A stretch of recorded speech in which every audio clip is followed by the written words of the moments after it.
Hey guys, Ron Soda here, back again doing another movie review, and today we will be reviewing Saw 4. Now, Saw 4, this is another one directed by Darren Lynn Bousman, and he's directed a lot of the Saw sequels. I think after this one, he stops directing the Saw sequels, and we get like two other guys. Two other guys, or three other guys if you count Jigsaw, but I don't know if Darren Lynn Bousman directed that one too. Saw 4, this one is a good one, but my biggest complaint with this one is that there's way too much happening in it all at once, but it's not as messy as Stranger Things season 4, because had so much shit happening I couldn't even process. But with this, I can process it though. Like, even though it has way too much happening in it all at once, I can process it, and there are a lot of great stuff in this movie, a lot of creative traps. So yeah, I really enjoy this one. From what I've seen, this movie is like kind of like gets a little bit of negative reviews after part 2, a lot of these Saw sequels get negative reviews except for part 6. But I don't think that they really deserve those negative reviews, because I enjoy all these Saw movies except for like 1 or 2. But I'll get to those though. But this one I really enjoy though. Like, I enjoyed a lot of the stuff with Jill Tuck and the cops, and like the cops investigating on Jigsaw and all of that. And oh yeah, if you guys haven't seen this movie, there will be a lot of major spoilers in this review, so please leave this review if you haven't yet seen this movie. But I highly recommend you guys check out the Saw movies, especially during spooky season this month. But what I loved about this movie, I loved the whole twist at the end where this and Saw 3 take place at the exact same time. That was very, very creative, and you can definitely see that too, because like Jigsaw is you can definitely see this trap happening while Jigsaw and Amanda and all of them are still alive. So yeah. And what else? And like the autopsy in the beginning takes place at the end, which that autopsy scene was very, very disturbing. And this movie has many disturbing traps in it and many disturbing aspects too. What else was I gonna say? But I did enjoy the story of this movie, which there is like a lot of stories in this movie. Actually, there's not always just one. Daniel Rigg, the SWAT member, trying really hard to protect the people around him, and he's been obsessed about Eric Matthews going missing since the events of Saw 2. And yeah, and like he really wants to find out what happened to him, and he wants to take down Jigsaw too. Like, he really wants to take him down. And then Jigsaw pulls a game for him like that, telling him where Eric Matthews is at, and that even Mark Hoffman set in a trap too. And he tells him like, go through these traps, but he tells him to go through these traps and like he'll find them. So yeah. And what else was I gonna say? But yeah, there was a huge twist with him at the end of the movie, but I'll get to that though. But I really enjoyed that storyline with Rigg, like putting people, like seeing people in traps and putting other people in traps too. Like, I enjoyed that whole aspect of the movie. Anything else I should say about this movie? And then there was another storyline too with this new detective named Peter Strom, who's investigating on the Jigsaw case, and he's investigating on what Rigg is doing and what's happening with the games, and he's trying to get answers from Jigsaw's old wife, Jill Tuck. What else? What else does he do? I think that's basically the whole like synopsis of the other storyline. And then like there's another storyline too where we get to see Jigsaw's backstory, which that was definitely my favorite storyline of this movie, because I really, really love seeing Jigsaw's backstory to how he became Jigsaw, like how John Kramer became Jigsaw, and how he started the games and all of that, and what gave him the idea, and how he knew all these people he was setting the games on. I thought those scenes were handled beautifully. Like, they like, those scenes were amazing, by far the best parts of the movie, and why I love coming back to this movie. And what else? So yeah, those scenes like were very creative, and that was a very creative decision to give us a movie about Jigsaw's backstory. I love those whole aspects. Anything else I should say? But I'll get to that once I start talking a little bit more about Jill Tuck. For now, let's talk about Rigg, which I really enjoyed Rigg with his storyline, and like what else? And he even had his wife too, and his wife told him like, the one thing you can't do is save everybody else. So yeah, I like that line a lot. And what else? And I like all the traps he goes through, like the first one he goes through with the prostitute in his house, and like she's getting like she's in a chair, and like the chair is pulling off her hair and pulling it off and pulling it off until her whole head, I mean not her whole head, but like the top of her head comes off. So yeah, I thought that was a very like disturbing trap, very creative trap. And then he has to like unlock her from like the codes and the numbers on the chair. Yeah, that was a cool trap. And what else? And then even after he frees her, she tries to kill him because like he's a cop, and like he was gonna like, because she thought that he was gonna like publish her photos and like put her to jail or something like that. Anything else? Which I thought that was a very bitchy move, not gonna lie. And then I really enjoyed the next trap that he goes through, that he actually does it himself. Like, it was already there for him to do it himself, which was pretty dark, actually. But I definitely thought the guy he did it on really deserved it, because he was a hotel owner, but when girls would come to his hotel, he would rape them. That was extremely dark, and he definitely deserved that. And the way the trap was set, like, he definitely deserved that, because they put him on a bed, like they chain him on a bed, and it says the purpose of the game is like, do you want your eyes to be removed that makes you see things, or your body that makes you do things? So yeah, and that was a very dark trap, and obviously both happened, and that was a great trap, not gonna lie. And yeah, and what I loved about this movie is they pulled traps on the people who really deserve it, because the next trap are these two pedophile principals, which I really thought those ones deserved it too. What else? Oh yeah, and I like how that trap was set too, with the fat guy, how it was all red too, which made it look even more scary. So yeah, and then I love the whole trap with the two pedophiles. I wish they got a more painful trap, but for the trap we got, it was fine. Where they're both being stabbed by like these these sticks like that are in their bodies, and like yeah, they're already on them and they have to pull them off. The man who's the main pedo, he has them on places that like if you remove them then they'll fall off and he'll die, but the girl doesn't have it on those sides, and so she takes it off from him because she obviously never loved him. But yeah, I definitely thought that one guy deserved it, because there was like a flashback too showing like him trying to like shush the little girl that was being investigated by the cops, and Rig was even trying to like beat him up too. So yeah, that principal definitely deserved it. But the old lady survived, which the old lady didn't really seem like she did much. It seemed like it was more of the man. So yeah. What else was I gonna say? And she seemed like she was going through a lot of pain with pulling out all those sticks. Anything else I should say? Any other traps in this movie? Was there another trap in this movie besides just those three? I think that's it, but like we see another trap towards the end, I think. What else was I gonna say? What else was I gonna say? Oh yeah, there was this one trap with Billy the puppet, which I thought was pretty cool. It wasn't really a trap. It was kind of a trap, but more of like a trap for someone to go to, you know? Like, cause the cops were investigating on like the principals that died, and then the other one, what was her name? What was that girl's name? There was Strom, and then his partner. What was her name? I forgot her name, but she goes to this room, and then there's Billy the puppet, and then he laughs, and then like like it was kind of like a gun that goes in her face, and like all this glass goes on her. I'm trying to think of her name though. But yeah, but I really enjoyed like that whole aspect with Strom. Now let's get on to Strom. Strom was a pretty cool character actually, where he was trying really hard to like investigate on this jigsaw trap. He was looking at everything Rig was doing. He cared about his partner a lot, and when she died, he felt so guilty. And he would always get mad at Jill. He would always he was so desperate for answers from her. What else? The only thing I don't like from Strom is what he does at the end, but I'll talk about that later on though. Anything else I should say about this movie?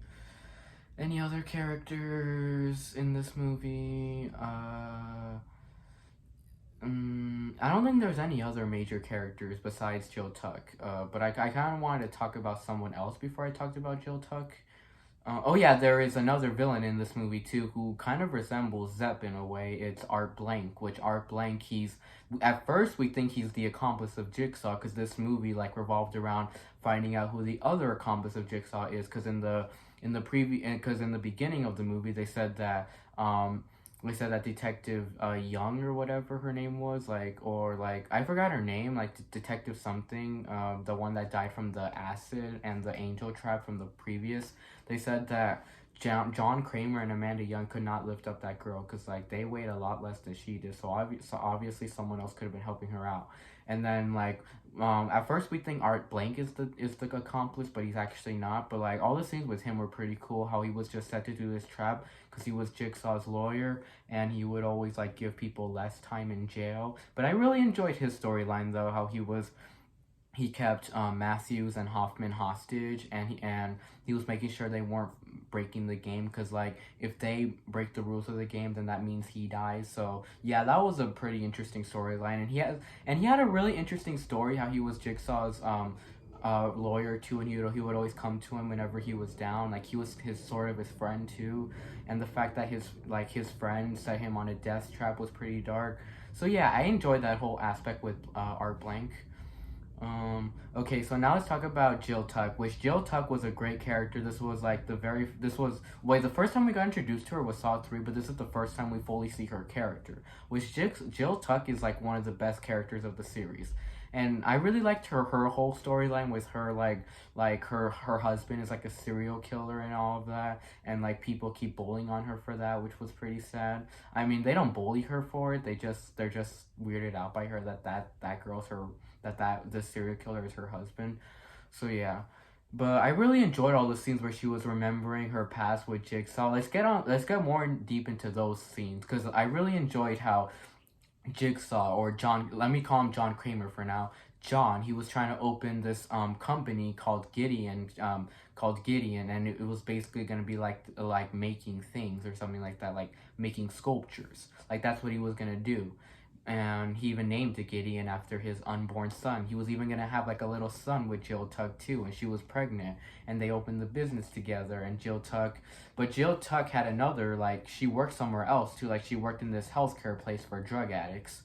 And this healthcare place, like, these people were huge drug addicts, and that's when John got to see like the first people he should lay his traps on, because pretty much everyone in the previous ones that were set on traps were in those scenes, in the rehab scenes, which was really really cool because we saw Michael there. We saw the one guy from the first Saw who had the question mark on his belly that Amanda got the key from. We saw them coming out of the door. We even got to see Troy and did we see Troy? I don't think we saw Troy, but we got to see the guy in the beginning too that had his eyes sewn shut. What else? What else? Who else did we see? We even saw that one guy who got his head blown off by the pistol when he was opening the door in Saw 2. Yeah, we saw many people. We even saw fucking what was her name? What was that other girl's name? The prostitute girl from Saw 2. She was even trying to like sleep with John in one scene. She was like, "Hey, how much to go somewhere private?" And he's like, "No, you seem like a nice girl, but I can't." So yeah, I like that scene a lot with her. Anything else? And then even what was his name? And then Cecil, there was this guy named Cecil who was like a huge crack addict, and he got in a fight with with this one guy. And then John would always like to talk to him about like certain things in life and all of that. And yeah, Jill knew all these people. Jill and John knew all these people. And then there was a really really dark scene where Cecil wanted to go into the rehab place to get some drugs for himself so he can get high on. So he like got Jill like at knife point, and then he went into the room, and Jill just went in to look, like, see, she yelled out his name, and then he literally, like opened the door on her stomach, on her belly, and she was 7 months pregnant, and her baby died right there, which that was extremely dark. That was a very, very dark moment, and I felt really bad for Jill and John, because they lost their son. That was very sad. So from there, I can definitely see where it's going with John becoming Jigsaw. What else? If you guys hear noise in the background, it's like my mom cleaning, and there's music from my little baby brother who's on his crib. So please, don't mind that. What else was I gonna say? And yeah, and I really enjoyed when he was first becoming Jigsaw, where he was first like making the the traps, and he even like he stopped seeing Jill for a little while because of how sad he was. And I love that scene a lot where it showed how he did his first trap with Cecil, where he kidnapped him and he placed him on a chair and he was all handcuffed and he was bleeding because the needles were on his veins too, and he put like this knife thing that was like this. Like there were like a bunch of these butter knives like all like this, and then he had to like put his face through all of them to get out, which was a very dark trap and not bad for the very first trap. That was actually really clever for that being his first trap. And then like he's trying to get out of there and he keeps bleeding from his face a lot. He keeps bleeding and bleeding, and then like the chair breaks and then he's like, "You're dead, you're fucking dead." And then he's about to punch Jigsaw, and then Jigsaw just moves away a little, and then he gets in like this cage of barbed wires, which was pretty dark. Yeah, Cecil definitely deserved that. Anything else? And then I love that scene a lot where Jill went to visit John, and she was like, "What did you do to Cecil?" And she broke up with him because she saw he was turning into a monster. And then he was planning everything out, and he even had the little trap from Saw 5, that little like that big like bowl or whatever. Not the bowl, but like that big casket, that big like glass casket or tomb or whatever. He had that from Saw 5, which that was really cool to see what's gonna happen in the next one. So yeah, like great backstory to Jigsaw. And what else was I gonna say about John?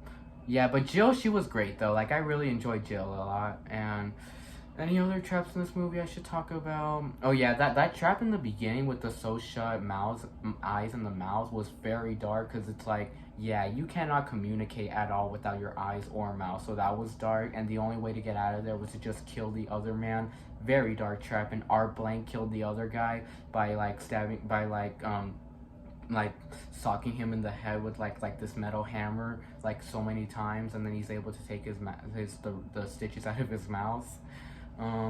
Any other traps in this movie that I liked? And I think those are all the traps in this movie, but they were all very creative though. And then when we get to, okay, let's talk about the end of this movie now, which I really enjoyed the end when Strom found out that that the main game from Saw 3 and where Jigsaw's hideout could be is at the Gideon houseware. So he goes there, and that's actually where the cold setting of Saw 3 happens, which was pretty cool actually, showing where Saw 3 was being set at.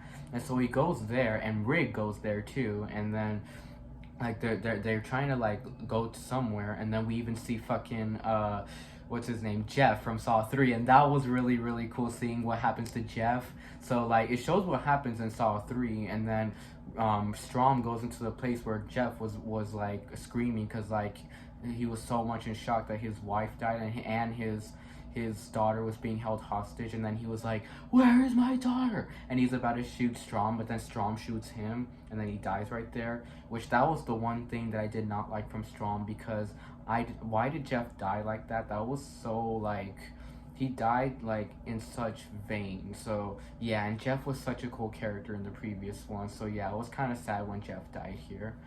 And this was a very creative twist at the end when it showed like when it shows how like what the whole purpose of Rig's game was, that there was a timer being set, and literally Rig came when the timer was at 1 second, so he literally came in at dead last second. So he goes in, and then Detective Matthews dies from like these blocks of ice like smashing his head off, and then Rig shoots Art Blank, and he's like, "You don't understand, Jigsaw's testing you." And then he pulls out a tape recorder, and it said that all Rig had to do was just stay at home and just wait for Matthews and Hoffman to be set free. Because literally, if he had just done nothing, if he literally just let them do them, if he literally just done nothing and try not to save them, they literally could have been set free. And that was a very big twist if he just did nothing. That was a huge ass twist, and I was not expecting that. So yeah, and then he dies right there, because before he opened the door, Eric Matthews shot him through the window, and so he loses a lot of blood from that. And then another twist. It turns out that Hoffman is the is the accomplice of Jigsaw. Like he's the one that's been working with Jigsaw all along. And then he even like shuts off all the computers and he closes the door on Rig and he's like, game over. And then after that, like yeah, it's so cool how Hoffman's the accomplice, and then after that, he shuts the door on Strom, and he keeps Strom trapped in the place where Jigsaw died. So yeah, great twist to the movie, and I love when the movie ended when it showed the autopsy again and Jigsaw, and the tape recorder said about Jigsaw the tape recorder said, and this was John's voice. Do you think it's all over just because I am dead? No, the games have just begun. Great ending. Yeah, I literally don't see like the huge hate to this movie because I really enjoy this one. I'm gonna give this one like a B plus because I think this one even holds up as much as the first Saw. So yeah, I really enjoyed this one. Bye and see you all in the next review.